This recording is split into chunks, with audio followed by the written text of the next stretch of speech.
सुप्रभात। शांति की खोज, यह हमारा आज की आध्यात्मिक चर्चा का विषय। शांति की खोज। आज का मानव बहुत अशांत है, उसे कहीं शांति नजर नहीं आती। भारत जैसे विकासशील देश में ही नहीं, अपितु अमेरिका और ब्रिटेन जैसे विकसित देशों में भी मनुष्य समृद्धशाली होते हुए भी अशांत है। परमपिता ने सब कुछ दिया पर शांति नहीं मिल रही। मानव शांति पाने के लिए बेचैन है, परंतु वो शांति की खोज कहाँ करे। वास्तव में शांति केवल ईश्वर के पाद पद्मों में ही मिल सकती है। आप ईश्वर की खोज में जुट जाइए। यदि आपकी लगन सच्ची है, ध्येय सही है, विश्वास अटल है, तो वे परम प्रभु किसी संत के पास आपको भेज देंगे जो आपको सही मार्गदर्शन देगा, ईश्वर प्राप्ति का सही मार्ग बताएगा, आपका उस परम प्रभु से साक्षात्कार कराएगा। तभी आप शांति पा सकेंगे। अन्यथा मृग तृष्णा की भांति भटकते यह शरीर यूं ही नष्ट हो जाए। अब शांति की खोज के लिए आपको तन मन धन से जुटना पड़ेगा। क्या आप इसके लिए तैयार हैं?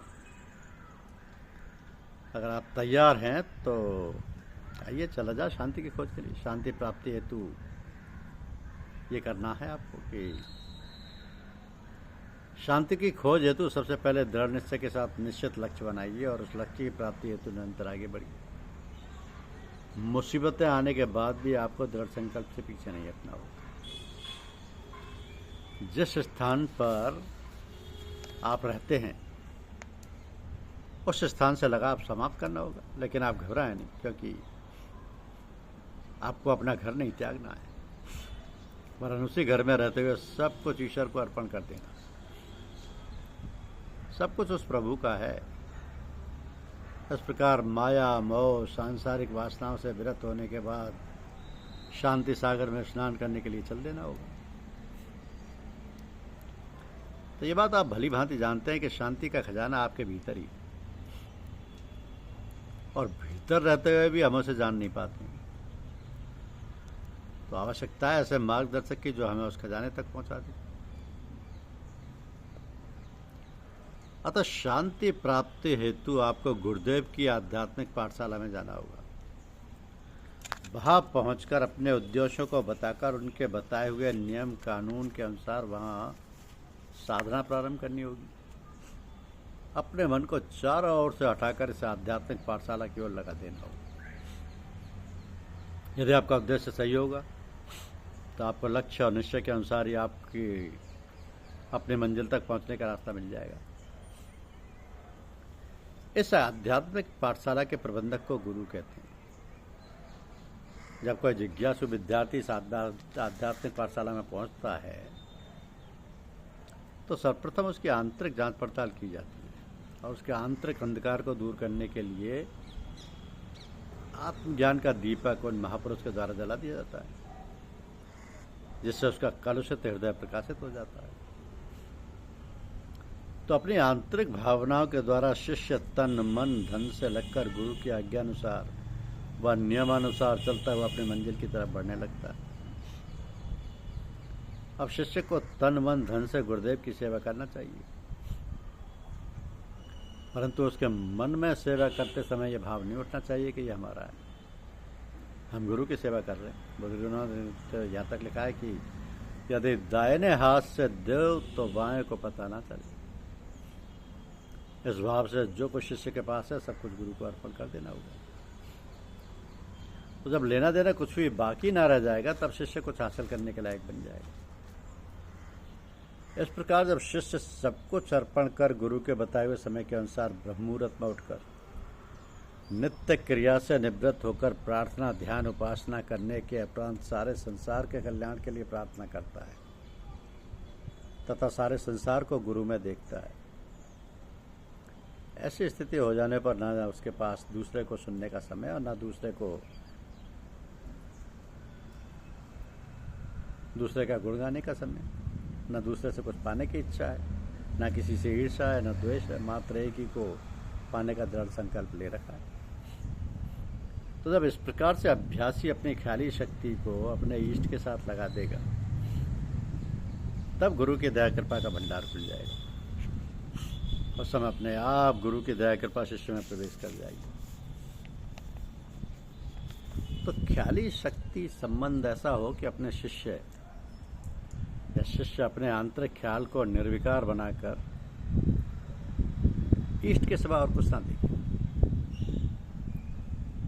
जब ऐसी स्थिति शिष्य को प्राप्त हो जाए, तब गुरु शिष्य की ओर हमेशा अपनी दया कृपा बनाए रखता है और अपनी आध्यात्मिक शक्ति से माला माल कर देता है, परिपूर्ण कर देता है। तो जब शिष्य अपने इष्ट के अलावा और कुछ देखना ही नहीं चाहता, सिर्फ इष्ट को ही देखना चाहता है, यद्यपि यह स्थिति दुर्लभ है, तो बिना गुरु की दया कृपा की ऐसी स्थिति प्राप्त करना बहुत दुर्लभ है। शिष्य इस स्थिति में आकर सारे संसार को गुरु में देखने लगता है। अब गुरु शिष्य में केवल शरीर का ही अंतर रह जाता है। इस स्थिति को सूफी संत फनाफिल शेख कहते हैं। इस स्थिति को प्राप्त करने हेतु अपने को नियमित बनाना होगा, अपना सा धना का कार्यक्रम निश्चित करना होगा, या अपनी साधना का कार्यक्रम निश्चित करना होगा। ब्रह्म मुहूर्त में उठकर साफ सुथरे पूजा घर में बैठकर एक आसन से बैठकर प्रार्थना करने के उपरांत ध्यान में बैठना होगा। इस तरह जीवन को नियमित बनाना होगा। जीवन शैली नियमित हो जाने पर हमें हमारे लक्ष्य की पूर्ति अवश्य हो जाएगी। हम शांत हो जाएंगे, जन्म जन्म का भटकाव समाप्त हो जाएगा, हम शांति के अगाध सागर में डूब जाएंगे। इस प्रकार अंतिम लक्ष्य अमरत्व प्राप्त हो जाएगा। जब प्राचीन महापुरुषों, संतों, ऋषियों, मुनियों ने देखा कि सारा संसार इस रचना में फंस गया है, तो पहले बाहर में खोज किया, परंतु जब सफलता नहीं मिली और अशांति रही, तब अंतर में घुसे और उन्होंने बहुत समय पीछे बड़े ही परिश्रम और लगन से प्रेम और ज्ञान का मार्ग प्राप्त किया। तो ईश्वर के प्राकृतिक नियमों को इस प्रकार अटल देखकर जाना और बूझा, तब उन्हें शांति मिली। शांति का मार्ग आसान थोड़ी है। सदा अपने मन को देखते रहो। अभिमान, काम, क्रोध, मोह आदि लुटेरे मन रूपी महल में दुबक कर छुपे रहते। साधारण दृष्टि से देखने पर पता नहीं चलता कि अंदर मौजूद है, परंतु मौका पाकर प्रकट हो जाते हैं और फिर सद्गुण और सद्विचार रूपी धन को ऐसी निर्दयता से लूटते हैं कि उम्र भर का किया कराया सब नष्ट हो जाता है, सब नष्ट हो जाता है। जब तक भोगों में सुख दिखाई देता है, भोगों में सुख है, इस प्रकार की आस्था है, भोगों के लिए जी ललचाता है, दूसरों के पास भोगों को देखकर उनके भाग्य की सराहना होती है, उनसे ईर्ष्या होती है और वैसे भोग प्राप्त करने के लिए मन में व्याकुलता होती है, तब तक विवेक के द्वारा भोग का असली स्वरूप तुम्हारे सामने प्रकट हुआ ही नहीं। ये विश्व भरी मीठी मिठाई है, तुमने जाना ही नहीं। चाहे तुम्हारा नाम भक्त हो, महात्मा हो, संत हो, महापुरुष हो, त्यागी हो, वैरागी हो या कर्मयोगी हो, सच तो यह है कि जब तक तुम भोगों में सुख मानकर मन में भोग लालसा का पोषण कर रहे हो, तब तक तुम भोगों के ही गुलाम हो। इसका दूसरा अर्थ है कि तब तक तुम अगाध दुख के सागर में ही गोते खाते रहोगे, अगाध दुख के सागर में। जब प्राचीन महापुरुषों, संत, ऋषियों, मुनियों ने देखा कि सारा संसार इस रचना में फंस गया है, तो पहले बाहर में खोज किया, अंत सफलता नहीं मिली, अशांति रही, तब अंतर में घुसे। तो वायु में दो गुण हैं, शब्द और स्पर्श। वायु स्वयं अन्य किसी गुण वाला ना होने पर जहाँ स्पर्श करता है, वहीं के परमाणुओं को लेकर उनको इधर उधर बिखेर देता है। सुगंध के स्थान से सुगंध, दुर्गंध के स्थान से दुर्गंध लेकर उसे चारों ओर फैला देता है। इसी प्रकार सुंदर संगीत ध्वनि अथवा कर्कश कठोर शब्द को भी पकड़कर दूर दूर तक उसका विस्तार कर देता है। तो बाहरी चीज़ों के फैलाने में ही कार्य समाप्त नहीं हो जाता। ये मन के अंदर के भावों को भी स्पर्श करता है और उन्हें ग्रहण कर बाहर लाकर इधर उधर फैलाता है।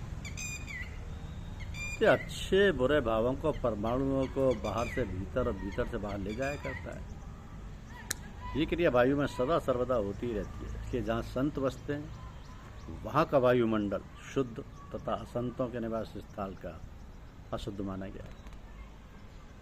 तीर्थों में ऐसे संत जन ही रहा करते हैं, इसी से उनको स्वयं शुद्ध तथा दूसरों को शुद्ध करने वाला माना गया है। धन्यवाद।